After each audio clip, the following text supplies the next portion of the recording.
में से ही पेज बचे हैं।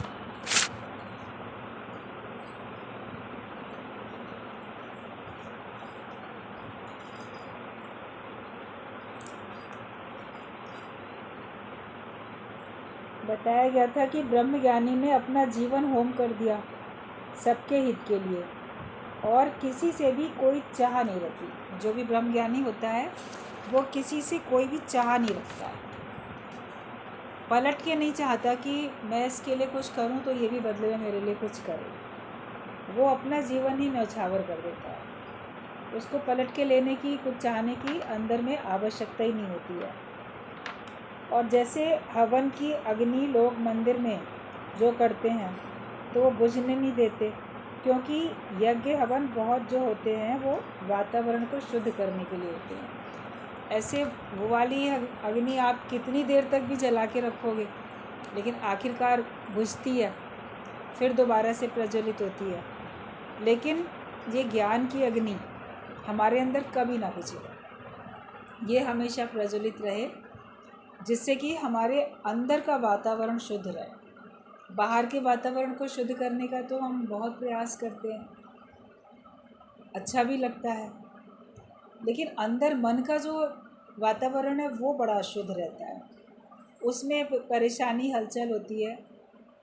उसका अंदर का जो पोल्यूशन है माइंड का, दिमाग का, दिल का, वो जाना चाहिए। तो वो जाता है तो ज्ञान से जाता है, अंदर का हमारा वातावरण एकदम शुद्ध हो जाता है। आप अपने भीतर बड़ा आनंद, बड़ी शांति, बड़ी शुद्धता, बड़ी पवित्रता महसूस करते हो। किसी प्रकार का भी माया का खोट हमारे अंदर में बचता नहीं। ज्ञान की अग्नि जब जल जाती है, और वो हमेशा जलती रहनी चाहिए। गुरु ज्ञान का दीपक मन मंदिर में हर वक्त जलाना पड़ता है। ये नहीं कि बाकी दीपक तो दिन में नहीं जलाएंगे, अंधेरा होगा तब रात को जलाएंगे। कोई अखंड ज्योति भी जलाएगा तो जितनी देर तक कार्य चलता रहता है तब तक जलाते रहते हैं। लेकिन ये ज्ञान की ज्योति हमारी हमेशा रहती है, जब तक हमारा जीवन है ये हमेशा रहती है। और अगर सारा जीवन ज्ञान हमारे अंदर है तो शरीर छूट जाने के बाद भी ज्ञान तो रहते ही। अभी पिछले जन्म का जो भी ज्ञान सुना होगा वो इस जन्म में भी रहा, तभी तो ये ज्ञान मिला और तभी हमको रुचि लगी और समझ में भी आया। तो ये ज्ञान का नाश कभी भी नहीं होता, तो ऐसी चीज़ हम हमेशा रखें। ब्रह्मज्ञानी का जीवन सबके हित के लिए है, और शरीर शांत होने के बाद भी उसके वचन प्रेरणा स्रोत बन जाते हैं। कभी ब्रह्मज्ञानी शरीर रूप से हमारे सामने नहीं होता, लेकिन उसके वचन जब जब याद करते हैं वो हमको कोई ना कोई प्रेरणा फिर से दे देते हैं।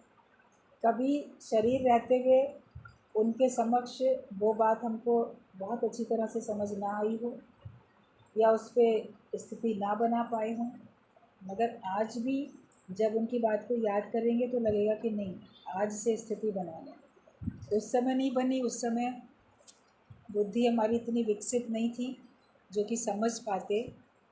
आज समझ पा रहे हैं तो आज से बनाएंगे। ज्ञान का कभी नाश नहीं होता, तो ज्ञानी के वचन सदा हमारे हृदय में रहते हैं, और जब जब उसको याद करते हैं तब तक वो हमारे जीवन को परिवर्तित करते हैं। शास्त्रों की बातें, जितनी बातें हैं, ब्रह्म ज्ञानियों की बातें हैं, शास्त्रों की, अवतारों की बातें, वो आज दिन तक सबको सुनने को मिलती हैं। लीलाएं, रामलीला में राम की लीलाएं, कृष्ण की लीला में कृष्ण की लीलाएं, और भी बाकी अवतारों के जो भी प्ले वगैरह लोग करते हैं, तो उसमें देखते हैं आज उनके जीवन की बातों को, तो फिर अपने जीवन में उतारते हैं। उनकी शिक्षाएं जिस ग्रंथ के रूप में हमारे सामने हैं, वो ग्रंथ कितना पूजनीय हो जाता है। क्यों? क्योंकि उनके वचन उसमें लिखे हुए हैं। ऐसे तो न्यूज़पेपर रोज़ आता है, उसमें भी सारे संसार की न्यूज़ छपी होती है। सांसारिक पुस्तकें जो बच्चे पढ़ते हैं उसमें भी बड़ा ज्ञान छपा होता है, वो उनके लिए ज़रूरी है, तभी तो किताबें खरीद के लाए, स्कूल में पढ़ी गई। शास्त्र भी, लेकिन जो वैल्यू हम शास्त्रों को देते हैं, जितना मान सम्मान उनको देते हैं, संभाल के रखते हैं, उतनी वैल्यू हम अपनी सांसारिक जिसमें विद्याएं हैं उन किताबों को नहीं देते, उससे भी कम जिसमें संसार की बातें हैं, घटनाएं हैं, उनको न्यूज़पेपर को उससे भी कम वैल्यू मिलती है। न्यूज़पेपर तो सब रद्दी में बिक जाते हैं या ऐसे ही रफ़ यूज़ में आ जाते हैं। किताबें फिर भी किसी और को पढ़ने को आप दे देते हो। और ये शास्त्र हमेशा जैसे भगवान का रूप हो जाते हैं, जिनमें भगवान के वचन हैं वो भगवान का रूप हो जाते हैं। उन ग्रंथों को, उन शास्त्रों को भी हम एज गॉड वैल्यू देते हैं, क्योंकि उन्हीं के वचन इसमें लिखे हुए हैं।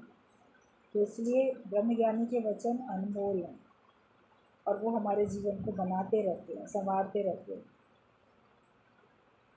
राम को, कृष्ण को, विवेकानंद को, सबके ही जीवन को तो लोग याद करते हैं। भले वो भक्त थे, विवेकानंद भक्त थे, राम और कृष्ण तो साक्षात अवतार थे। तो अवतारों को भी, और अवतारों के द्वारा जो ज्ञान मिला, गुरु के द्वारा जो ज्ञान मिला, जिन्होंने वो ज्ञान लिया, उन्होंने भी अगर अपना जीवन बनाया तो उनको भी उतनी वैल्यू दी जाती है और वो भी सबके लिए प्रेरणा का स्रोत बन जाते हैं और वो सबको याद आते हैं, क्योंकि सभी से प्रेरणा मिलती रहती है। गुरु नानक देव ने पेड़ के नीचे सत्संग किया। उन्होंने ये नहीं कि कोई बहुत बड़े बड़े पहले आश्रम बनाए फिर सत्संग किया। उनको तो जहाँ अवसर मिला, जहाँ जगह मिली, वहीं बैठ गए, वहीं पे सत्संग हो गया। थोड़े से शिष्य थे तो सत्संग वहीं पर ही हो जाता था। तो गुरु नानक देव ऐसे पेड़ के नीचे भी बैठ के सत्संग कर लेते थे। उन्होंने रटन किया और कोई सहूलियत नहीं थी। पद यात्राएँ पहले ज़माने में होती थी, इतनी सहूलियत नहीं होती थी। आजकल के जो गुरु हैं, आजकल के जो ब्रह्म ज्ञान देने वाले हैं, ब्रह्मज्ञानी, उनके लिए तो उनके भक्तों ने बहुत सहूलतें की हुई हैं।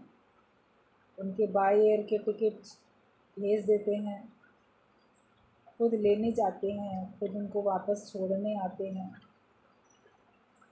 कितना कितना सब आराम उनको दिया जाता है, क्योंकि उनसे इतना हमको अनमोल ज्ञान मिल रहा है।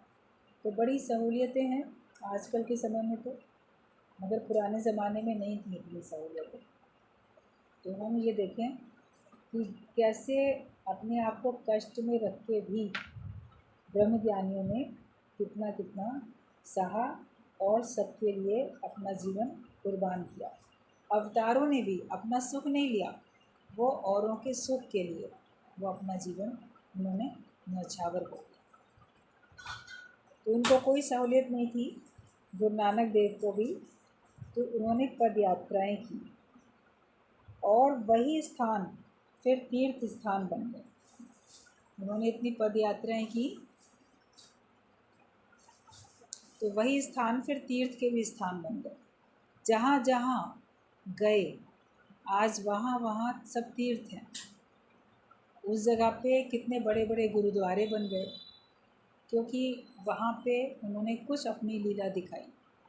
तो कितना उनका नाम आज और उस स्थान का भी कितना महत्व आज की तारीख में कितना होता है। उनके समय में उतना नहीं था, जो उनको जानते थे, जो पहचानते थे वो मानते थे। लेकिन कैसे ब्रह्मज्ञानी की जो भी उनकी प्रसिद्धि उनके बाद कितनी बढ़ती रहती है, शरीर रूप में ना रहने पर बढ़ती रहती है। कारण क्या है कि उनके वचन हमेशा रहते हैं, उनका ज्ञान हमेशा रहता है, क्योंकि गुरु है वाणी, वाणी है गुरु, विच वाणी अमृत सारे। तो वाणी का तो कभी नाश नहीं होता, इसीलिए ब्रह्मज्ञानियों का भी, अवतारों का भी कभी नाश नहीं होता और वो अपने आदर्श के रूप में, अपनी शिक्षाओं के रूप में सदैव हमारे बीच में रहते हैं। और वो स्थान भी तीर्थ स्थान बन जाते हैं। जहाँ जहाँ ब्रह्मज्ञानी कदम रख देता है वो स्थान पवित्र हो जाता है और वहाँ की मिट्टी भी पवित्र हो जाती है।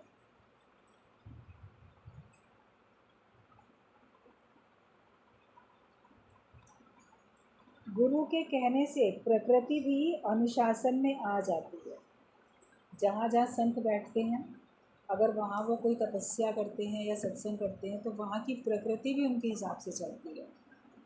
कई जगह पे ऐसा देखा गया है। गुरु नानक जी का पांवटा साहब में एक बड़ा वो बना हुआ है गुरुद्वारा, तो वहाँ के लिए भी बताया जाता है। और कहीं कहीं पे और जगह भी जहाँ जहाँ हम गए तो कई ऐसे स्थान हैं जहाँ पे किसी संत ने, किसी ऋषि मुनि ने बैठ के तपस्या की और नदी का शोर था, तो उन्होंने उस नदी को भी आदेश दिया कि तुम शांत होके बहो। तो देखने में आता है कि उतनी दूरी पे नदी का जो प्रवाह होता है बहुत शांत है, कोई कलकल हलचल शोर कुछ नहीं है। उसके पहले होती है और उसके बाद होती है, लेकिन उतने एरिया में नहीं होती है। क्यों नहीं होती है? क्योंकि ब्रह्म ज्ञानी का आदेश प्रकृति भी मानती है कि ये डिस्टर्ब ना हो। तो वहाँ पर भी कहा जाता है कि नदी का शोर वहाँ पर नहीं है उतनी जगह पे, क्योंकि प्रकृति भी उनका कहना मान लेती है। जैसे जो अपने स्वयं की प्रकृति को वश में कर पाएगा तभी वो बाहर की प्रकृति को भी अपने आदेश के अनुसार चला सकेगा। हर एक का अपना मन वश में नहीं, हर एक का अपना स्वभाव वश में नहीं है, हर एक अपनी आदतों का मन का गुलाम है। तो दूसरे को कैसे अपने वश में कर सकता है? पहले अपने स्वयं को तो अपने वश में करना सीखो। अपने ही वश में नहीं रहते हैं। ज्ञान से हम अपने स्वयं पे कंट्रोल करना सीखते हैं, फिर हम और सबको सहज ही कंट्रोल कर पाते हैं। तो प्रकृति जो है वो सब जगह शासन करती है, लेकिन ब्रह्म ज्ञानी के अनुशासन में चलती है। जो भी विकार हमारे ऊपर शासन करते हैं उनसे अपने को बचाना अनुशासन है। मतलब जो भी कमियां हैं, खराबियां हैं अपने स्वयं के भीतर, उनसे अपने को बचा के रखना, ये अपना स्वयं का अनुशासन है। जैसे बाहर के जो नियम होते हैं कि अनुशासन में रहो, क्लास में बच्चों को शोर नहीं मचाना है, अनुशासन में रहें, सड़क के अपने चलने के नियम होते हैं उस हिसाब से चलें। सबका अपना अपना जैसे अनुशासन होता है हमारे अपने जीवन का कि हमको विकार रहित होके रहना है। तो ये समझो कि ये हमारा अपना स्वयं का अनुशासन है। ब्रह्म ज्ञानी के लिए प्रकृति भी अपना शासन खो देती है। जैसे गुरु नानक देव के कहने से रीठे भी मीठे हो गए, वरना रीठा अगर आप वैसे लोगे, उसको अगर मुंह में डाल के खाओ तो मीठा थोड़ी लगेगा। उसका तो एक अलग सी कसैलापन, कड़वाहट होती है, उसमें तो थोड़े झाग जैसे भी होते हैं। पहले ज़माने में लोग रीठे से अपने सर को, बालों को शैम्पू की तरह धोते थे, अपने वुलेंस को, कपड़ों को भी इजी और इसके जेंटल की तरीके से यूज़ करके धोते थे, बहुत साफ़ हो जाते थे रीठे से कपड़े धोने में और सर धोने में। अब तो मीठे थोड़ी होते हैं। लेकिन गुरु नानक देव ने कहा कि जाओ, ये भूख लग रही है तो ये सामने रीठे का पेड़ है, रीठे तोड़ लो, यही खाओ। लगा कि अरे रीठे कोई मीठे होते हैं जो खाएंगे, मगर गुरु ने कहा है तो तोड़ लाए, खाया तो वाकई बहुत मीठा। तो उनके कहने से कैसे फल ने भी अपना पूरा जो उसका स्वभाव था वो बदल दिया। जो मिठास नहीं देता था मगर उसने मिठास दे दी। तो ब्रह्म ज्ञानी के संकल्प से या ब्रह्म ज्ञानी के कहने से संसार में जो लोग दूसरे को मिठास नहीं दे पाते थे, उनके कहने से वो भी मिठास दे पाते हैं। वो अपने स्वभाव को कैसे बदल लेते हैं। फिर संग्रह अगर करोगे वो भी बता दिया। मर्दाने को बहुत भूख लगती थी जल्दी जल्दी, उसने बहुत सारे रीठे अपने जेब में, अपने थैले में भर लिए, तो फिर कि आगे चल के कभी खा लेंगे। तो आगे चल पड़ा, देखा, बोले अब ये मीठे थोड़ी होंगे, तब खाए। वहाँ बैठ के जहाँ उन्होंने कहा वहाँ खाए तो वो मीठे थे, सबका पेट भरा। लेकिन इकट्ठा करके आगे के लिए रख लिया तो फिर उसमें मिठास नहीं थी। तो आज का आनंद लो, हम आज का आनंद नहीं लेते, भविष्य के लिए रख देते हैं। तो उस समय उसमें से आनंद आपको नहीं आता। आप हर दिन का आज का आनंद लो और गुरु के कहे अनुसार चलो, तब आप देखोगे आपके जीवन में मिठास ही मिठास रहती है। पंजा साहब में कैसे पानी आ गया, नानक ने हाथ का पंजा लगाया पहाड़ी पे, तो वहीं से झरना फूट पड़ा पानी का। जब नीचाई की तरफ वहाँ पानी नहीं था, ऊपर की तरफ में पानी था, तो जब वहाँ से मांगने के लिए गए कि पानी दे दो, तो जो वहाँ का जो था जिसने उस एरिया को अपने अंडर में कर रखा था, वो कहता नहीं नहीं हम नहीं देंगे पानी। जाके कहा कि गुरु नानक देव को कि नहीं वो तो पानी ही नहीं दे रहा, वरना प्यासा कोई है तो उसको पानी देने में क्या हर्ज है। और पानी तो वैसे भी भगवान की ओर से आ रहा है, नदी से या झरने से या कुएं से, कहीं से भी जो पानी मिलता है तो परमात्मा के द्वारा ही तो भेजा हुआ पानी है। किसी ने पानी खुद थोड़ी बना दिया, मगर उसके ऊपर अधिकार कि नहीं मैं तो नहीं दूंगा पानी। बोले कोई बात नहीं। तो जहाँ थे उसके नीचे की तरफ, पहाड़ी के नीचे की तरफ, तो गुरु नानक देव ने अपने हाथ से उस पत्थर के ऊपर पूरा जोर से एक जैसे पंजा अपना मारा, थप्पड़ जैसे किसी को मारते हैं ऐसे हाथ लगाया, तो देखा वहीं से पानी निकलने लगा। सब ने प्यास बुझाई, अपनी पानी पिया। और फिर चमत्कार क्या देखा कि जो ऊपर जहाँ से उसका पानी जो मना कर रहा था वहाँ का पानी सूख गया, वहाँ पे नहीं आने लगा फिर पानी, अब पानी वहाँ से बहने लगा।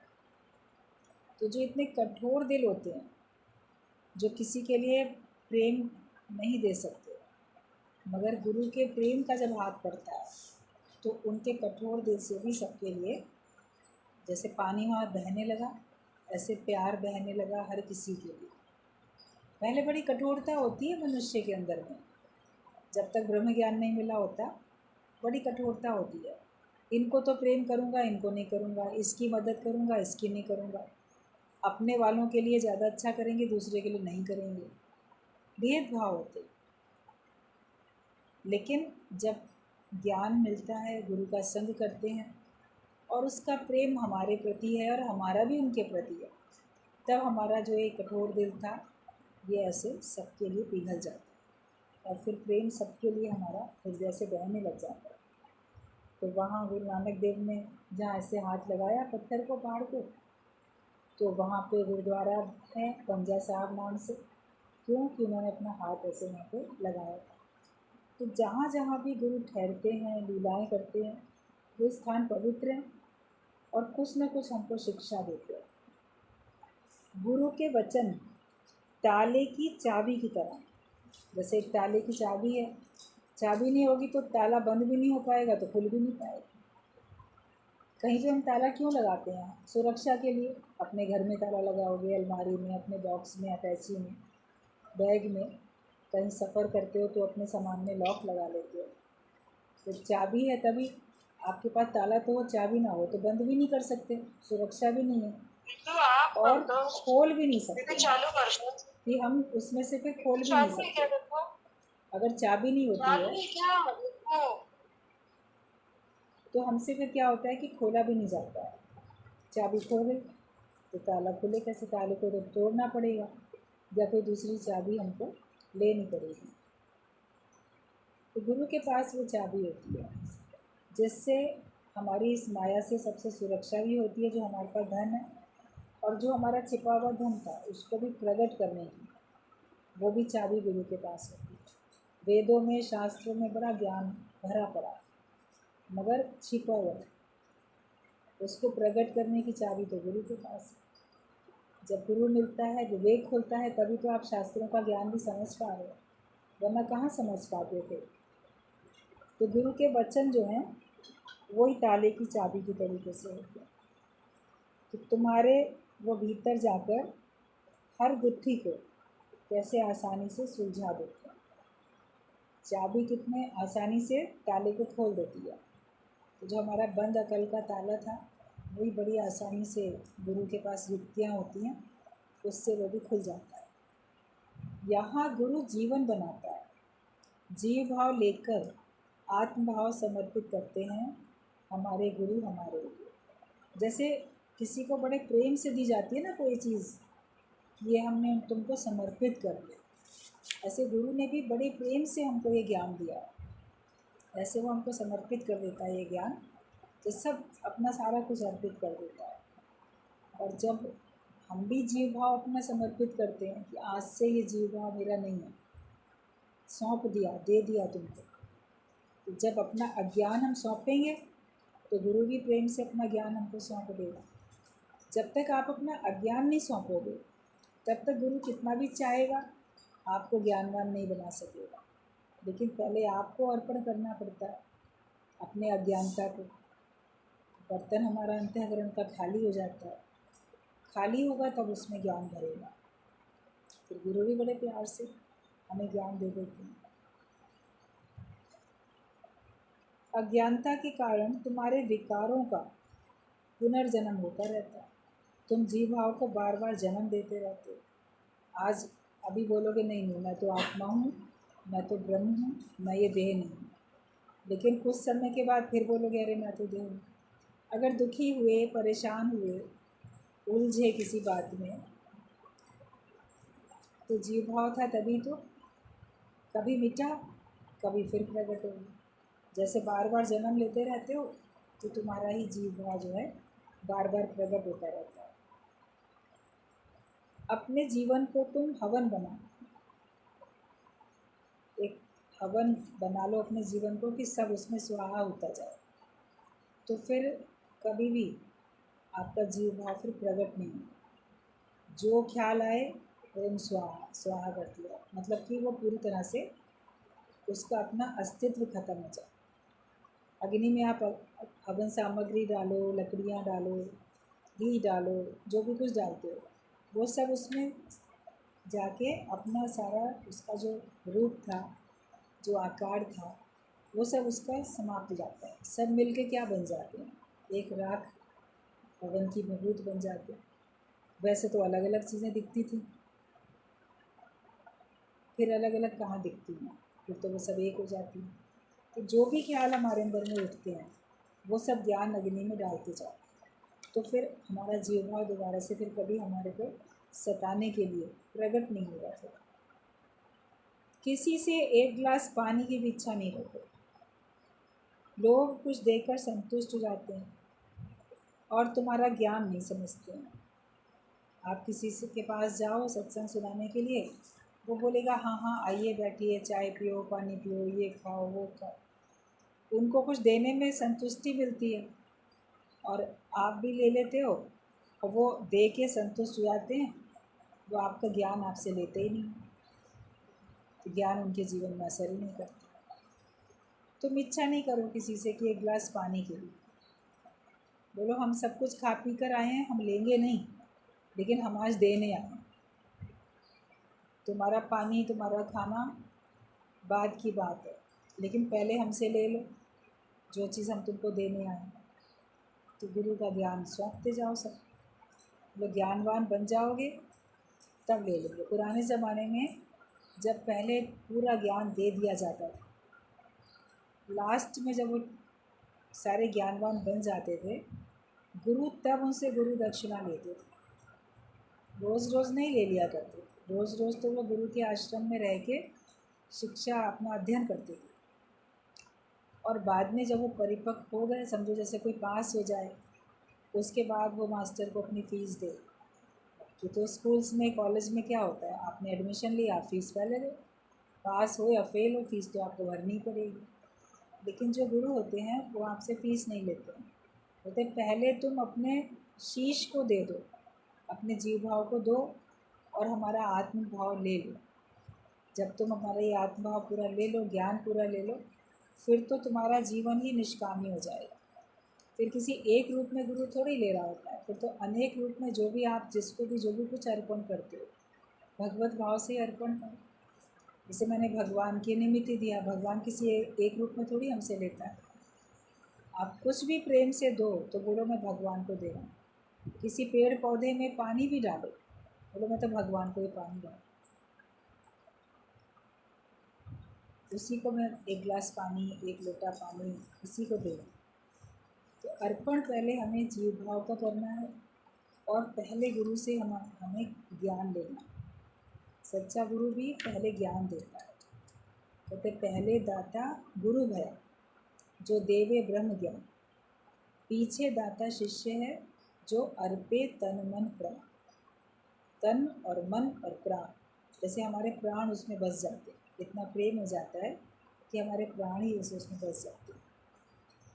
तो बाकी हमें कोई इच्छा नहीं रखनी किसी से भी।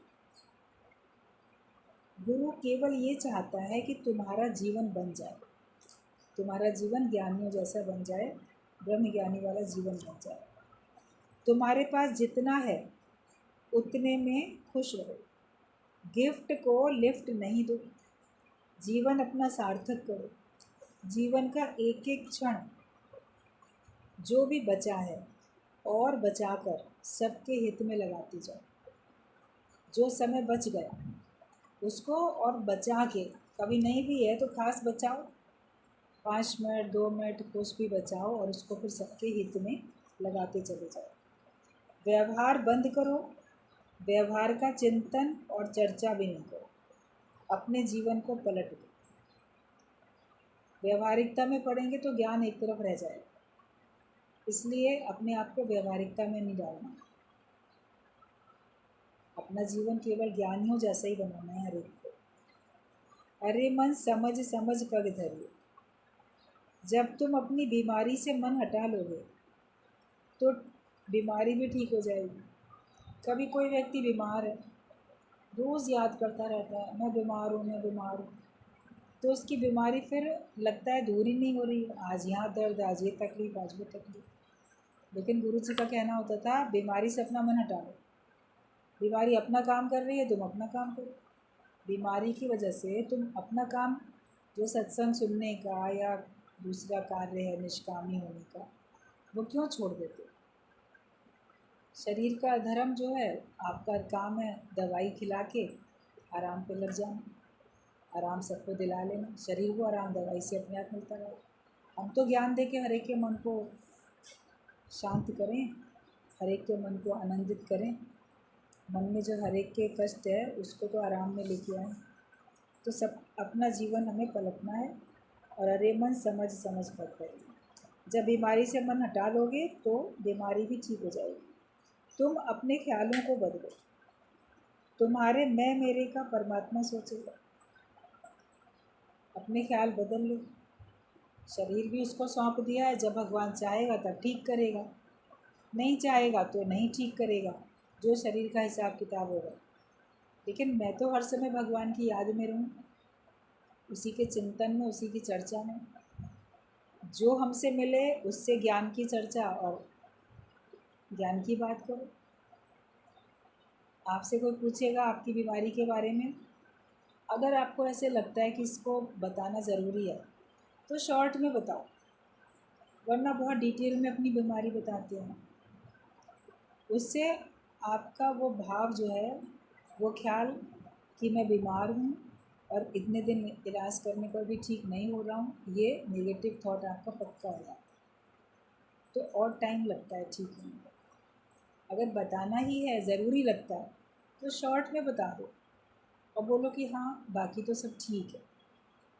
हर बात को बोलो सब ठीक है, सब ठीक है, तो हर चीज़ में ठीक ही ठीक होती चली जाती है। कभी भी सोचो भी नहीं कि सब खराब होता है या ख़राब हो रहा है या ख़राब हो ना जाए। तो अच्छा ही होता है, अच्छा ही हो रहा है और अच्छा ही होगा। तुम्हारे मैं मेरे का परमात्मा सोचे। तुम छोड़कर अगर बैठे हो, सब कुछ उस पर छोड़ के बैठे हो, डोरी अपनी सौंप के बैठे हो, तो तुम्हारे मैं मेरे के लिए परमात्मा सोचे। आप सोचते रहते हो मेरा क्या होगा, मेरे परिवार वालों का क्या होगा, मेरे बाल बच्चों का क्या होगा। अभी कोई आपसे कह दे आपका ना बस बहुत जल्दी भगवान की तरफ बुलावा आने वाला है, तो डर जाओगे। अभी तो बच्चे छोटे हैं, मैं दुनिया से चला गया तो क्या होगा। लोग मेरे हैं कहाँ, भगवान तुम्ही को सौंप के बैठे, सब ठीक ही ठीक होगा। अचानक अचानक तो शरीर किसी के भी जाते हैं, और कभी भी जा सकता है किसी का भी शरीर, बचपन में भी, जवानी में भी, बुढ़ापे में भी, कभी भी जा सकता है। इससे काम अपना उतार के बैठो। जिस काम के लिए मुझे मिला वो काम हम उतार के बैठे और निश्चिंत होके बैठे। डोरी सौंप के तो देख एक बार, उदासी मन काहे को करे। कभी भी किसी भी बात में अपने को उदास करने की ज़रूरत नहीं।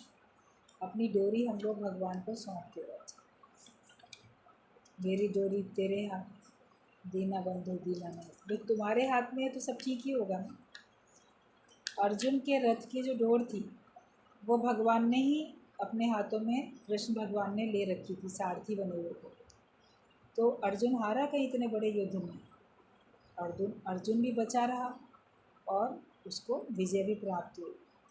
तो हम भी जब अपनी डोरी भगवान को सौंप देंगे तो हारेंगे भी नहीं, नुकसान में भी नहीं आएंगे और देखेंगे हमारे को तो सब कुछ प्राप्त हो ही गया।